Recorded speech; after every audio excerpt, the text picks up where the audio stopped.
Always here, and how you guys treat us like family, because that's what we are.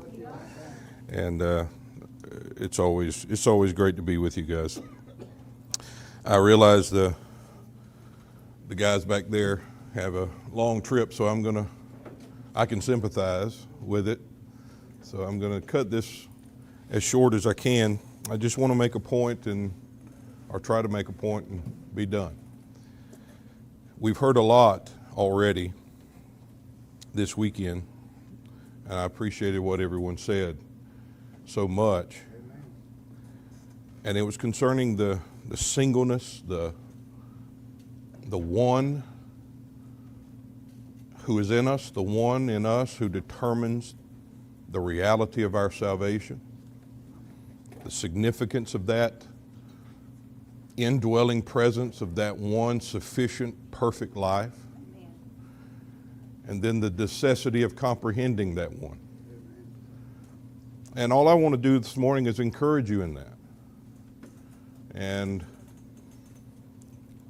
edify you in that, and hopefully be somewhat a catalyst for a heart pursuing that reality. I think it's much I found in my own heart and in those that we minister to and that I hear from.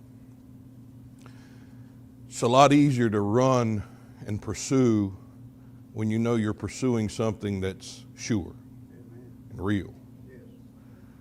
Especially when you know you're pursuing an understanding of something that's already apprehended you.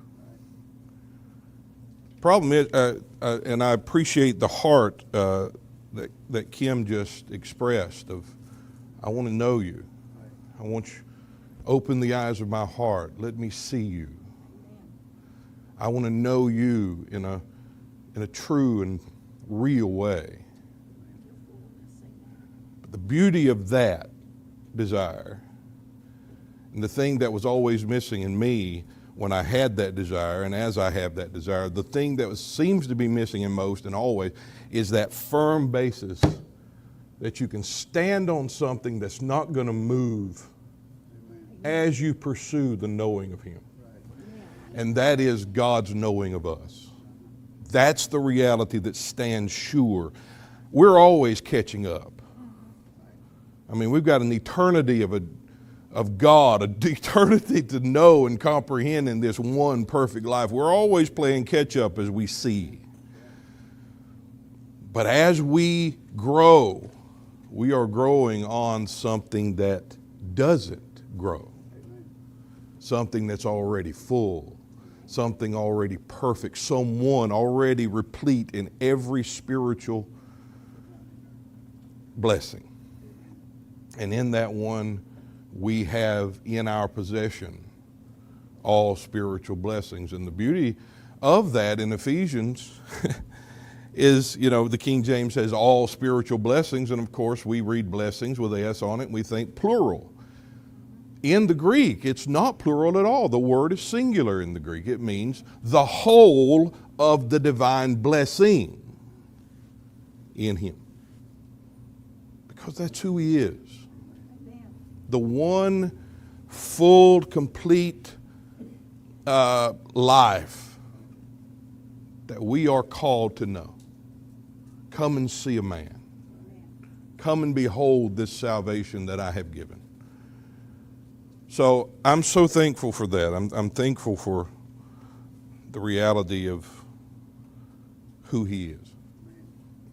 So again, I just want to encourage you in that a little with what I'm going to say. I want to turn to Colossians, and I've been in the study a long time in Romans, but now knowing you guys are doing some Roman study too, that's great, so I don't have to go into all of that, but we may go into some of that on our Monday nights. But this has led me to a look in Colossians, and speaking of the simplicity of our salvation, the singleness, yet fullness. And what has happened in my own heart is just a clearer perspective, a clearer view of and a greater appreciation for the significance of the indwelling of Christ. Just what was wrought in me by God through the presence of Jesus Christ. Because religion, unfortunately, will add so many things to him, or attempt to, let's say it that way, because you can't add anything or take away. And see, that's why you know this is real. Because in the midst of my ignorance for so long, in the midst of the ignorance that still yet remains, which is a lot, there is something that is real and unmovable and anchors me, anchors this soul while it is ignorant. As I play catch up, as I see him, I behold something that's already, it's like Paul says, I'm apprehending what has already apprehended me. What a beautiful thing. And so the significance of just him being there, him being present, and why we need to see and know and comprehend, because most people don't understand the significance of his presence. Why it's significant for him to say, I will dwell in the midst of them.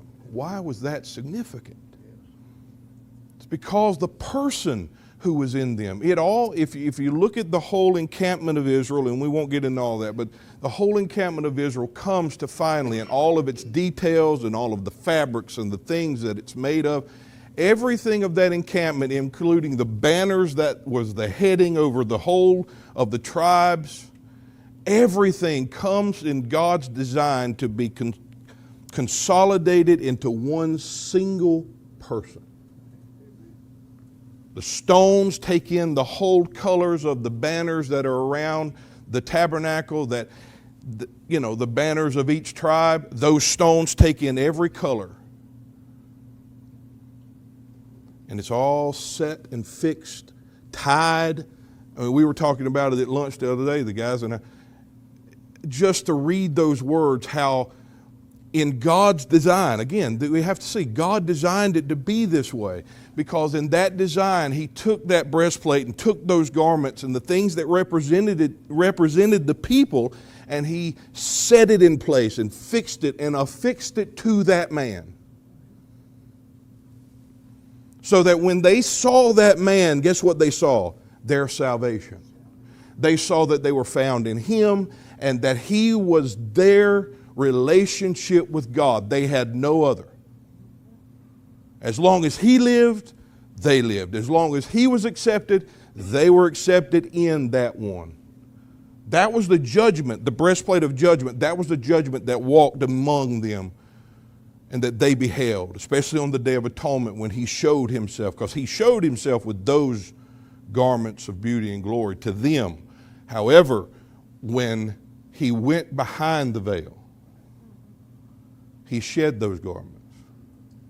And he stood there just clothed with the pure white linen, just himself in his divine righteousness, accepted before God. That one man accepted, that one man determining in God's sight a perfect, unadulterated relationship with the whole of the people, and the whole of the people had nothing to do with it. They determined nothing, but they were indwelt by the one who determined everything. And on the Day of Atonement, they all waited to see. God sees the one clothed in pure white linen. They see the one in whom they are found, in his appearing. And that's the singleness and the significance that I'm seeing in this letter and in the Roman letter, because again, the whole heading of Romans is two men. Everything for the soul of man, everything as far as sin and death and righteousness and life is determined by man. Our relationship with God, the whole condition of the soul, is dependent upon its relationship to a man. That soul determined nothing. It has no power to determine anything. The soul is always in a passive state, waiting upon the action of another to make something so in it. It can't produce anything. It has no power in this. But in that one, you see all things bestowed fully. And that's what we're going to get into in these lessons. But it took me to 2 Corinthians. We'll turn to Colossians. You don't have to turn to Corinthians. I have it. I'll just read it.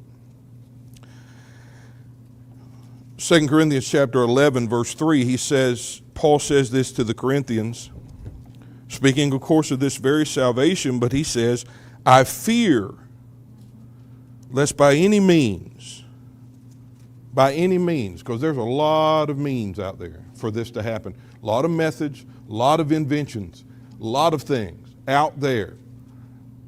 As the serpent beguiled Eve through his subtlety, so your mind should be corrupted from the simplicity that is in Christ. There's the fear of Paul, not that they would miss anything, but that their minds would be deviated and corrupted, or let's say this, add what is corruptible to that which is incorruptible, to try to bring anything of the corruptible into the incorruptible, perfect spiritual substance. Mix it together. That's the deception that most believers are in. I was in it, and I'm probably still in it. I have to see the Lord to realize how deep in deception I still am. But this deception has to do with a soul being corrupted, a mind being corrupted from that simple reality of one man. The simplicity of Him. There are so many things that can clutter the picture, but guess who never has his picture cluttered? God, the Father, never sees any but that one. And that's why we must have, as Daniel was saying, the faith of God revealed. Paul says it this way in Romans 3. What if they do not believe? Speaking of the Jew and, of course, the Gentile. What if they don't believe? What if they never come to believe this or understand or receive this? Does it invalidate the faith of God? God forbid. Let it not be so. Let God be what? True. The truth. Let the truth be of God and every man a liar. That's how real this is.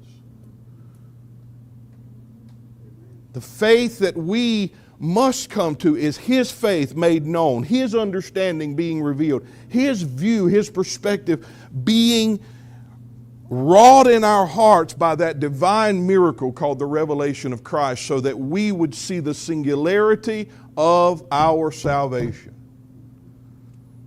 And try and never be deceived to attempt to find anything of reality elsewhere.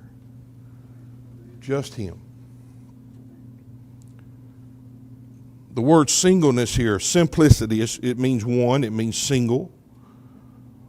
But the word means pure, to be understood as unmixed with any other matter, any other thing. That's what we've come to. When you read like, of God are you in Christ Jesus, who is made unto us, think of that. Unmixed. Why? Because it doesn't need to be mixed with anything. You don't need supplements. We don't need supplementation to this single substantiation, this single fullness, because we're going to see how beautiful this word single actually is. It's not just one, it is that, but there's beautiful meaning to the word. But let's go back for just a second and see another part of this where he says corrupted from the simplicity that is in Christ, because he prefaces that verse by truly defining what he's talking about. Because the thing that's been on my heart, the emphasis I want to make this morning, is concerning the significance of the headship of Christ. to his body and all members of that body, his headship. Because our salvation is a matter, again, of the headship of a man. Death, corruption, sin, that was a result of the headship of a man. Theologians call it the federal head of humanity, right?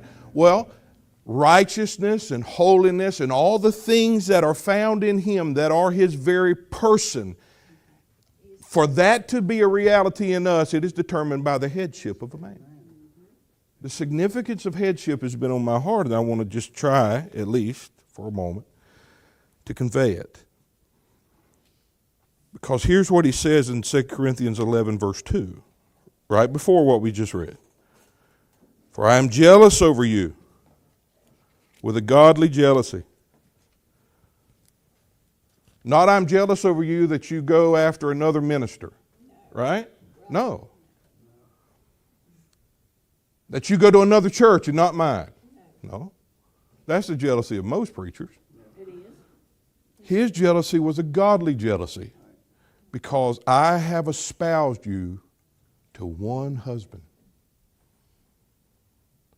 And in so doing, this word it says in the King James that I may present, but that is actually in the past tense in the Greek. Meaning, since this union with this husband has happened, you are now standing in this reality a chaste virgin to Christ. And then he gives, I fear lest you should be corrupted from this simplicity. What is the simplicity? What is this singleness? One husband. And most preachers today, and I'm not trying to be crass when I say this, most preachers, most ministries, most gospels that are floating out there today are attempting to cause those who have been joined to one husband to commit adultery on that one by adding to him, by finding lovers, finding things that will add to. And you can't add to a perfect man. This is what Paul's fear was. I have espoused you. My gospel was the catalyst that brought you to, introduced you to your husband. I have married you to this, espoused you to this one man, and I desire for you to not be turned, but have your gaze set, fixed, singularly upon the sufficiency of that one husband, and find in him everything that he is. That's the beauty of this statement.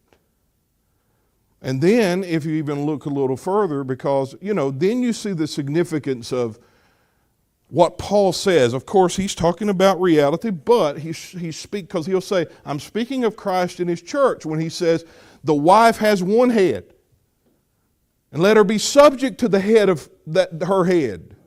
Why? Because he's speaking of this very thing. It is about a subjection to the headship of a man who makes fruit not a possibility from us, but makes fruit the actual reality that has been produced because he's the husband. He's the performing of it. That's why Paul espoused them to that man, because he realized the other man. Go to Romans 7 and look at that first husband. What did he do? Fruit unto death. Right? The bondage to sin. Kept you internally enslaved to death and darkness and sin. What had to happen? He had to die. He, the husband, that's what Romans 7 says. But when he dies, you are free, liberated, set free from that man, so that what? You may be married to another. Hallelujah. Thank you, Lord. Romans 6 says that very thing before he begins to give it a face and an example. And it says, once you were bound to sin, and in being bound to sin, you were what? Free from righteousness. But now, becoming the slaves of righteousness, you are free from sin. Do you see what Christianity has done is saying those two things still hold together, and you have to struggle to see which one wins out. There's no two things here. I've married you to one husband. You don't still have the one in the bedroom in there, and you have this one in the living room, and you try to figure out which man you're going to date tonight. Right? That's how it's preached. I mean, maybe my mind works a little different than yours, but that's how I see it. It's not that. It is, therefore you are dead to that man. And you are dead to everything that that man, because of his headship, determined for you. It's always about the soul enslaved or in subjection to someone. And it's either that someone it's subjected to either makes reality impossible, makes spiritual reality an impossibility, or it brings in absolute fullness everything of that reality. That's what we're dealing with. And if we're born of God, if we are born of the Spirit, thus married to this perfect man, the new man, the man of spirit, that's what has happened. God, in His mercy and grace and by the exertion of His own power, as Jimmy would say, has imposed upon a soul that could not do it, could not make it happen, a condition called full salvation, perfect life, salvation without sin. That's a clean cut. That's something determined not by me. It's important to understand some of these things, that when you look at the Greek language and you see these things as far as what God has done and what we possess and what has come, it's always seemingly in the passive tense. You know, you have an active tense where you go out and do it, and then you have a passive tense where another has to do what you can't. Or you have to have a power exerted from outside of yourself to make something happen. That's the passive. You're always in a passive condition because you can't get it done. And that's the whole reality here. Even to be carried on by the Spirit, where Hebrews 6 says, let us go on unto that which is perfect. We think, yeah, how do we do it? But in the Greek, it's passive. Because the literal translation says, let us be being carried on by Him into this realm of perfect life. Don't try to lay again these fragments and pieces, the elementary things. No, reality has come. Now allow Him who knows that reality, because we don't and we can't, let Him bring you where you can't go.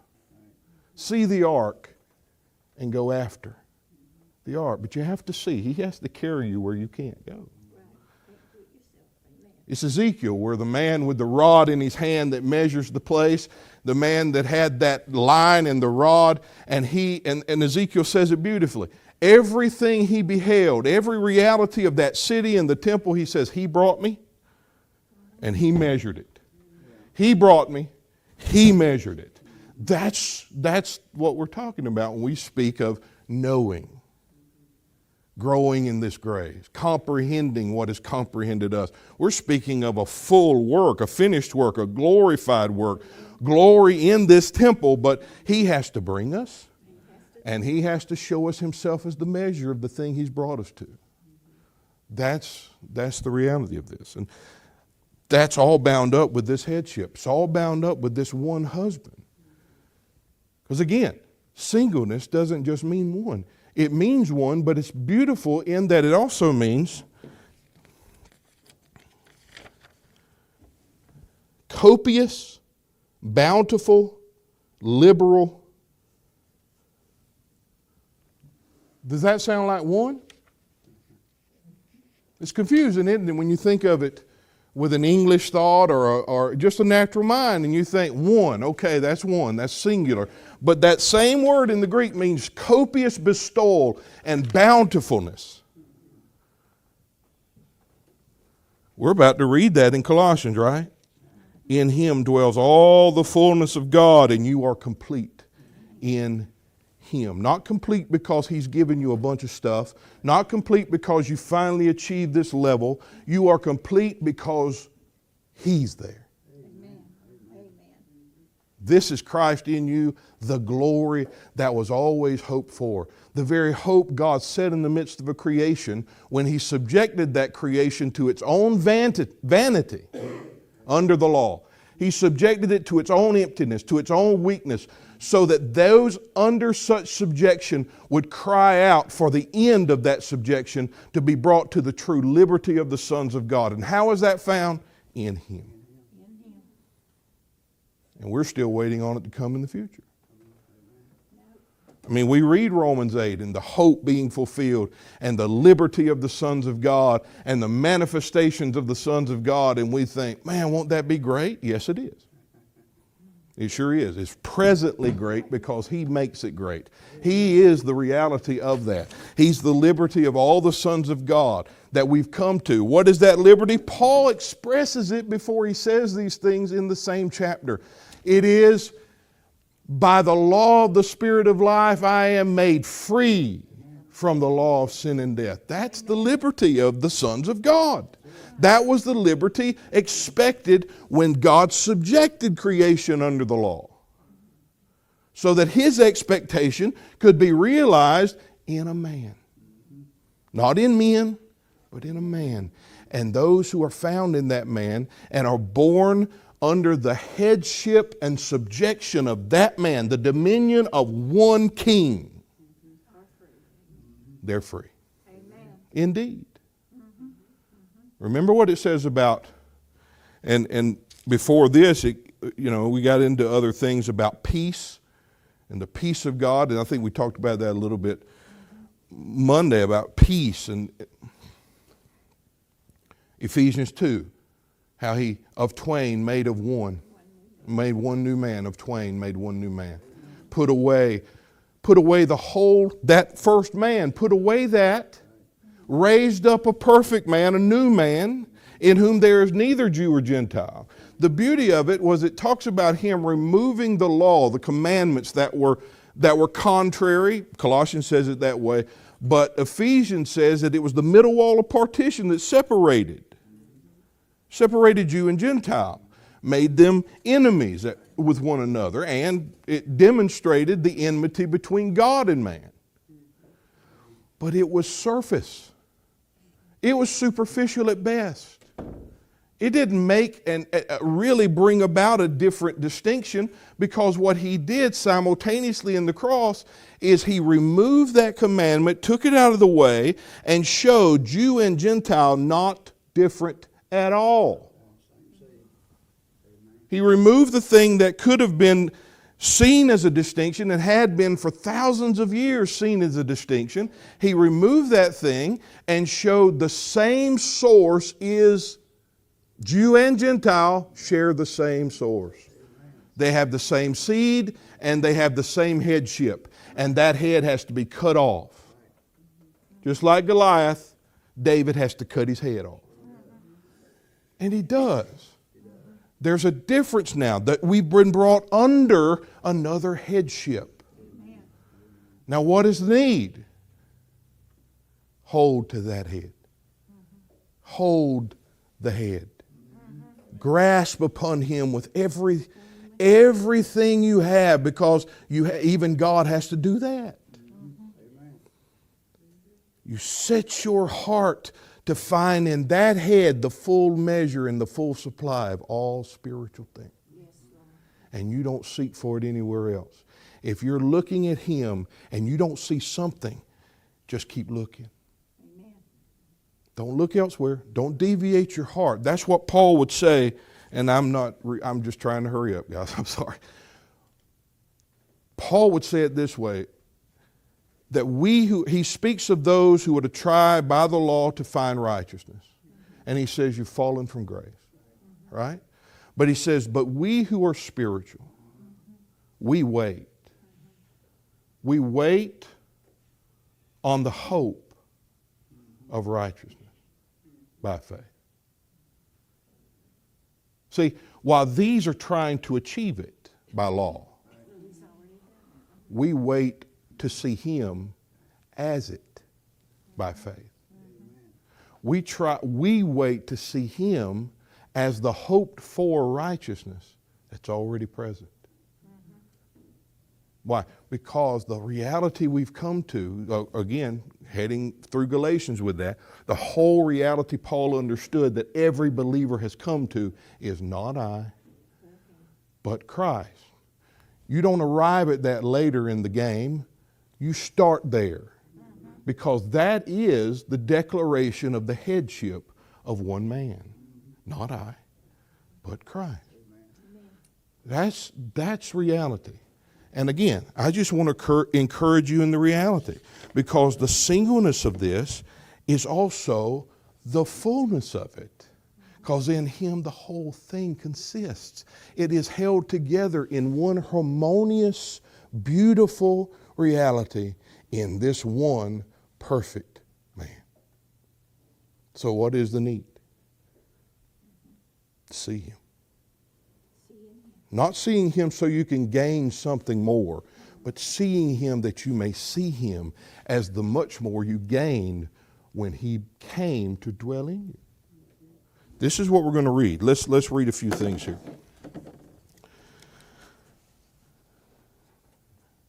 This marriage to this one man is truly the holy matrimony that the whole thing was about. Let no man put asunder what God has joined together. Now we can read, you could say that in a regular marriage, but I'm telling you that's not the marriage he's talking about. This one is. Subjected to your husband, the headship of a husband. Amen. Let no man. Why? Because no man can. Not even you. Not even me. You can't do that. This is the love of God from which nothing can separate us, not even us. Man, that's good. I'm telling you, man, this has taken all of this from me. I was a scared, nervous little rat a long time because I was worried that I could mess this up. You can't mess this up. Because it wasn't dependent on you to get done, and it's not dependent on you to continue. It is him and him alone. I mean, we were talking yesterday, the guys and I were at Subway just sitting and talking, and the beauty of this came into my heart. I was reading some things in another segment of this study. But I'm thinking, how significant are we in this picture? And the beauty of that just dawned in my heart when you read Paul saying in Romans 10, it said, God said, I shall be found of those who've not even sought after me. And he says to those who by law tried to seek him with all their heart, with all their zeal, he says to them, I've stretched my arms out to you forever. But you wouldn't come. How significant are we in this picture? When those who tried to seek him, he still had to reach out for them. And those who didn't even seek him, he reached out and was found of them. How big of a role you play? This is the question. How big of a role? Because this is the whole thing in Colossians. The inventions of men to try to give Christian the assumption of duty, responsibility, and achievement. And we go after it. Because we go after the plausibility of their argument, saying, if you just do this, you'll get there.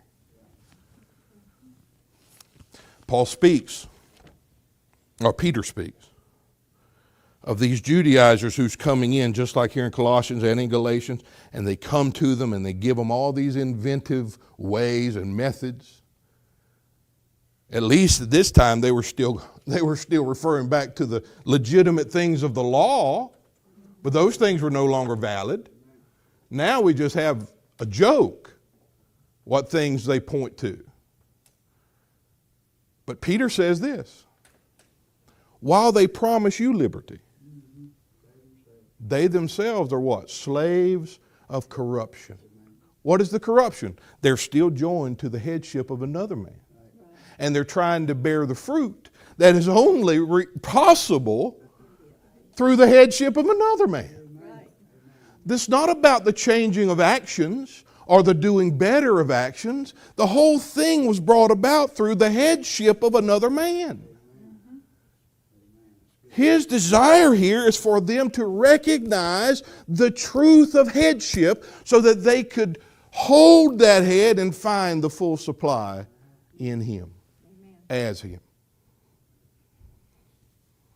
Now, let's just read a couple things. I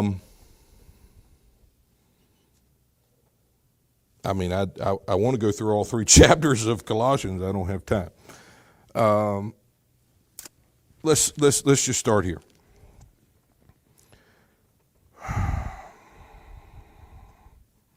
Verse 12, Colossians 1, giving thanks unto the Father which has made us meet, or has qualified, that word is qualified, or made sufficient, made fit, to be partakers of the inheritance of the saints in light. And that's going to be important, this made worthy, qualified, because of what he's going to say in the 2nd chapter about let no man judge you. Let no man judge you. That's because they go hand in hand. But he's showing them here, you have already been qualified in this. How have you been qualified? Well, he's going to go on and say it. To be partakers of this inheritance of the saints in light, who hath delivered us from the power of darkness. Again, look at these 2 men, 2 kings, 2 kingdoms. From the power of darkness through translating us into the kingdom of His dear Son, the beloved Son, the Son of His love. Jameson, Fawcett, and Brown says the Son upon whom His love is settled. The problem is, and the whole thing of deception and corruption from the simplicity of Christ, is that we, because of the lust of our own flesh, want to be loved too. We want to be loved by God too. We want to have what He had before His Father. And guess what? You do. Why? Because He's in you. Amen. This has everything to do with the inheritance. The inheritance in the saints is about Him dwelling in us, the heir being the seed in us. To Him all things are promised. He is the yea and the amen of the whole thing. How do we partake of that? He's there. How can you get God? How can you deepen your relationship with God? You can't. We've had meetings, revivals, seminars for thousands, hundreds of years. How do you deepen your relationship with God? The question is, how do you know the depths of the relationship that God has given? That's the question. It's not about you deepening your relationship. It's realizing you don't have a relationship except Him. And then you cry out to God, I know I didn't make this happen. I realize I wasn't an instrumental part of this even being brought about. Show me. Show me what you've done. Let me see your grace. Let me grow in this grace, this full, copious bestowal of your fullness that I had no part of. In making it work or making it happen, God, show me who this man is. Let me see him. But I'm telling you, He is who He is. He is complete. He is full. And He is our life even before you see Him. And that's why you are called to see Him. You're not called to get prepared for the seeing or to qualify for the seeing. He has qualified you to be a partaker already because He's there. Because we had no part of this inheritance in the light. We had no part of that until the true heir came and made His residence in the soul. In whom we have redemption, even the forgiveness of sins, who is the image of the invisible God, the firstborn of every creature. For by Him, listen to Him exalting this man. For by him were all things created that are in heaven and that are on earth, visible and invisible, whether they be thrones, dominions, principalities, and powers. All things were created by him and for him. And he is before all things, and by him all things consist, held together. And see, we read that and we're thinking like him holding this and holding this, and anything happens, it could just, at any moment, just fly out of his hands and the whole universe would be just doing this. I've heard that preached. Some translations actually talk about the natural universe being held by this man. No, it's saying that the natural universe was a picture and a testimony, created things, whatever, of this one who in himself holds it all together in the oneness of himself. The actual word means to be made to consist as one in one harmonious system. We're just talking about the universe and the Milky Way. We're talking about all things of God here. Because it is in him who is the head of the body. Verse 18. The church, who is the head of the body, the church. There's the headship being presented. The beginning, the firstborn from the dead, that in all things he would have preeminence. For it pleased the Father that in him should all fullness dwell. He didn't give it to you and me.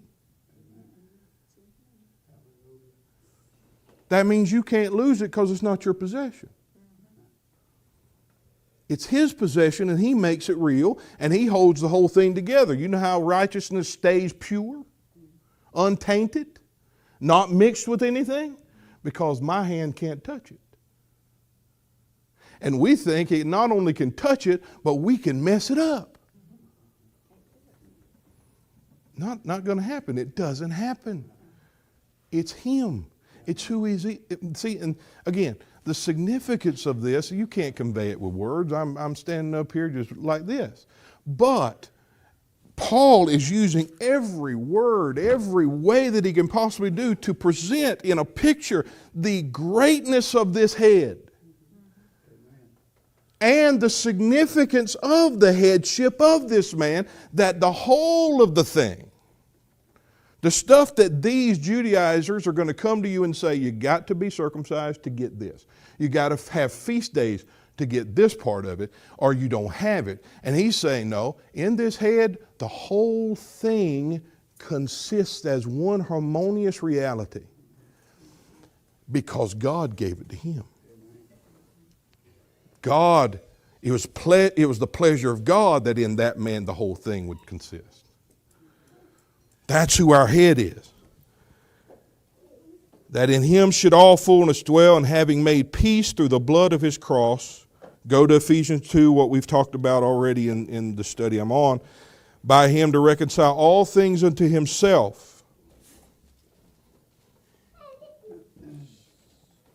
By him I say, whether they be things in earth or things in heaven. And you were sometimes alienated, enemies in your mind by the wicked works, and now hath he reconciled in the body of his flesh through death, to present you holy, unblameable, and unreproved in his sight. Where do we see a picture of that? The high priest.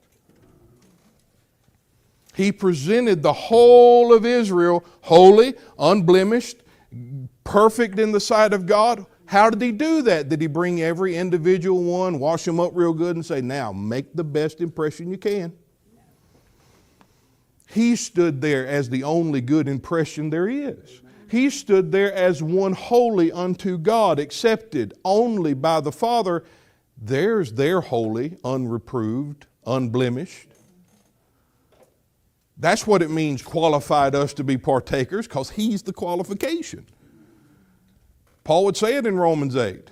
Guys, you are not in the flesh, you are in the Spirit. Well, what makes that so? The Spirit dwells in you. That's easy. What now? The Spirit dwells in you. Yeah, but what has to happen to make that so? The Spirit dwells in you. There's the significance of this. He did it because He is it. He's the full separation from the thing. He is Aaron running between those who are dying and those who are living. He stands as the dividing line between the living and the dead and stops the plague. This is the significance of our union with the head, of the headship of that one man, because you see it perfectly in this woman with the issue of blood, right? We've been talking about the internal corruption of man, whether Jew or Gentile, the deficiency of man, the depravity of man, just by birth, just because of the seed that's in him. And we see that picture with this woman. Here she has an issue of blood that can't be fixed, can't be cured. There's an internal condition that makes her unclean by the law. She's not supposed to be out in public. She has to sneak around, go around the back of the place so she can finally touch Jesus. She has to sneak because she's unclean in the sight of the law. Well, guess what? So are we. Born of man, born of the seed of man. And this woman knows in her heart that the only thing she can do, because no man can cure it, no doctor, no physician, it's incurable. Can't fix it. What's the need? I've got to touch Him. And she touched Him. And it says immediately she was cured. She was healed immediately. And the word actually in the Greek means she was saved immediately. Why? Because she touched Him. And this isn't just a passing touch. This is affixed. The word in the Greek actually means affixed herself to Him and said, I will not let you go. Now we know in the picture she did, but in her heart she affixed herself to that man and joined herself to him. And in that joining, immediately cured. That's what we see here. And men will point you out and look at you and look at the defects they see in you because you see them too. And they'll look at that and they'll say, here's how you fix it. Here's how you make it work. But guess what? Reality is never defined externally, and man can't see reality. Reality is defined internally by God Himself. The reality of your righteousness is not what you do or don't do. Reality of your righteousness is who He is. The headship of Christ has brought that to be. Because look at what He says. I'm going to stop. I'm out of time.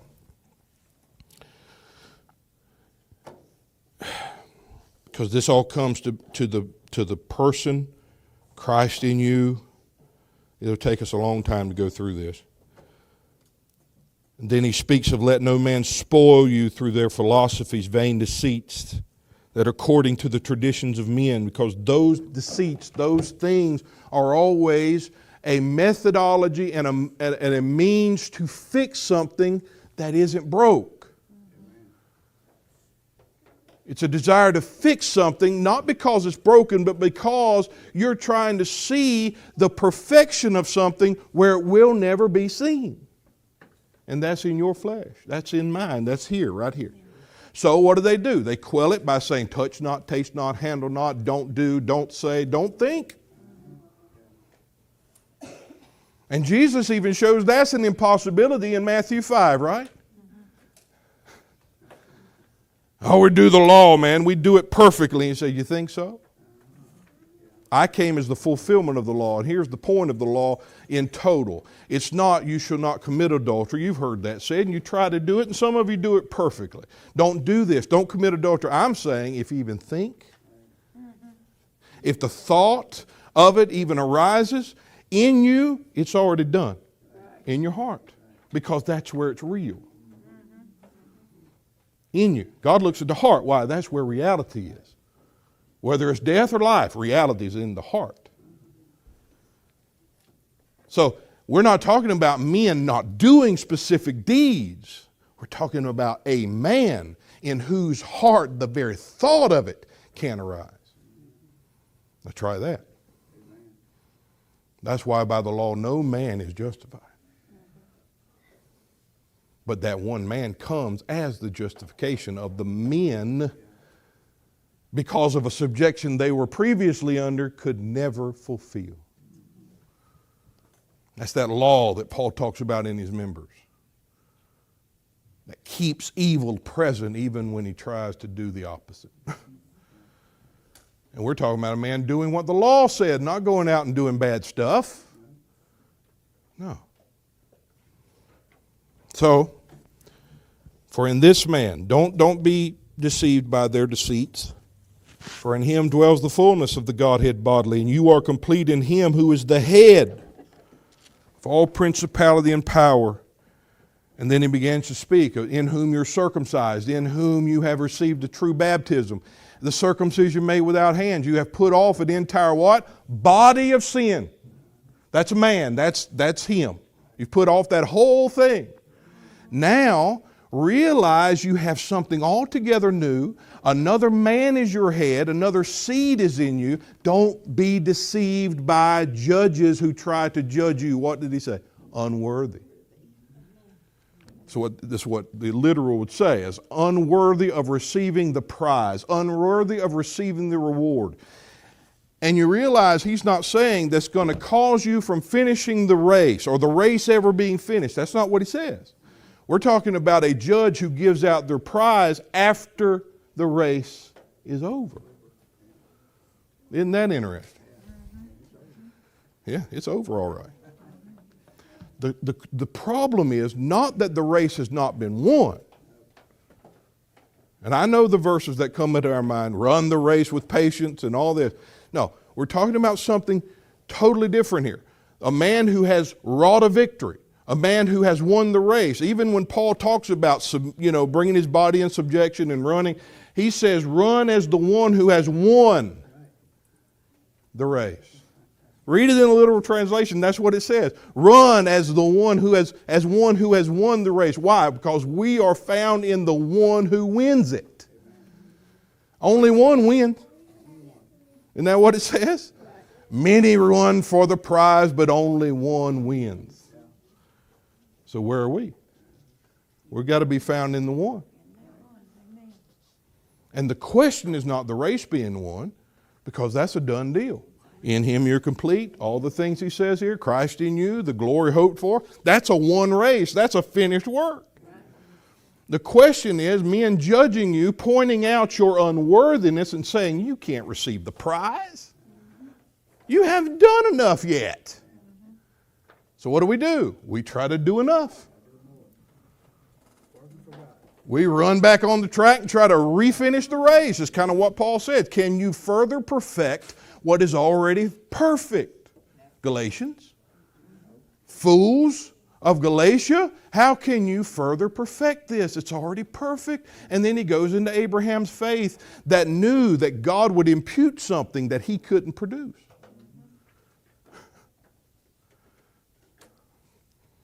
Now, let's get down to the last part here that I'll focus on. Let no man judge you unworthy of the prize in meats, drinks. Here's things that they were pointing out. Holy days, new moons, Sabbath days, offerings, tithes, church services, all of the stuff, right? Prayer, fasting, Bible study. Don't let men judge you in these things. They're not bad things until they become the determining factor of your relationship with God. Until they're the measuring stick by which you measure everything of spiritual life. That's when they're bad. Which are a shadow of the things to come.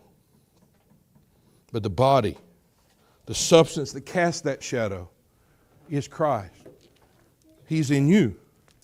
So let no man beguile you of what? Your prize, your reward, through their voluntary humility. These are things they'll tell you to do, things they do, practices they have. They try to be humble, and they're so arrogant in their humility. Some of the most arrogant people are some of the humblest people I've ever met. Because they're humble and arrogant because of it. Look how humble God made me. Okay.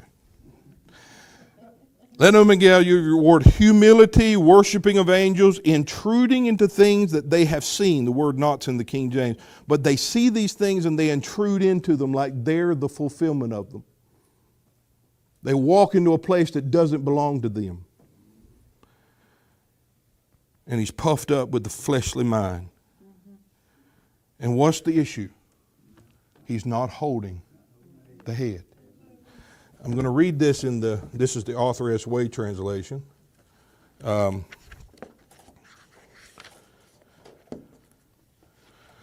Let no one cheat you out of the heavenly prize through fancy self-abasements and adoration of angels. Such an inventor, that's what he calls him, an inventor. He's invented a bunch of stuff. Dwells amidst the visions of his own mind, and he is inflated quite groundlessly by an intellect that can only grasp material things. And he does not grasp the principle of the one head, from whom the whole body is furnished with nourishment and knit together by joints and ligatures, and is ever growing with the growth that God himself fosters. That's what we're talking about. The word here, furnished, and the nourishments. I want to read that and then we'll be done.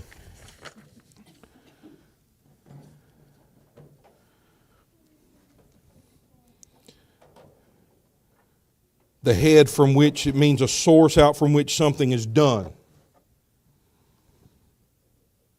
The ministering to you the full abundance. Here's the word nourishment, minister. It means a full supply that has been fully furnished. To supply abundantly and fully. Remember what we said about the singleness of Christ? That in that one there's copious bestowal and fullness. This is what he's saying. The holding of the head, seizing upon that one head because you have found the man.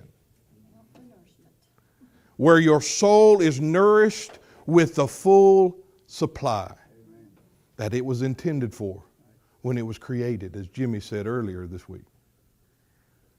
That's what the whole thing is. Why? Because he'll go on and say, these things that they offer you, these things that they point out to you to do, they're not helpful. They're not going to do anything. He says they have no value at all to check or to stop sensual self-indulgence. And actually, they feed self-indulgence. They feed lust. What does it? The headship of one man. The rest of it feeds into the desire, the lust of the flesh. The other leaves no room to glory except in him. That's the reality of headship. And that's why he'll go on and say, so seeing that you are in this man, seeing that you're risen with this perfect man, seeing that this is reality and you have come to it, now what you need to do is not get involved in these things you're dead to, touch not, taste not, handle not. You need to set your affection on that above reality. And that's why we try to implement all these other external things, because the nature of reality is hidden. It's spirit. It is spirit and truth, because if it's spirit, if it's him, it is truth. Once it comes into the earth and we apply it and work with it and play with it like we do, it's no longer truth. Truth is found here, nowhere else. I am from above. Set your heart there. Because what's going to happen if you set your heart to see him? He's going to appear. That's a promise. He's going to appear. There's no doubt about it. He's going to appear, and when he who is our life appears, then we're going to see reality as it has been from the beginning. From the moment he came and dwelt, from the moment his headship came upon the soul, he became the life and all the full bestowal of that life. And you will see that in his face. You will see that you have dwelt in this glory from the start. You have dwelt in a relationship you tried to achieve, and he just gave it to you as a gift. You remember Korah's rebellion? Korah's rebellion is a significant picture of this. These 250 men standing there and accusing Moses and Aaron of thinking themselves higher than they ought to. God had set them in the midst of these people to provide a relationship with himself that those people couldn't have otherwise. God had set a singular relationship in their midst, and they were rejecting that one because they wanted one too.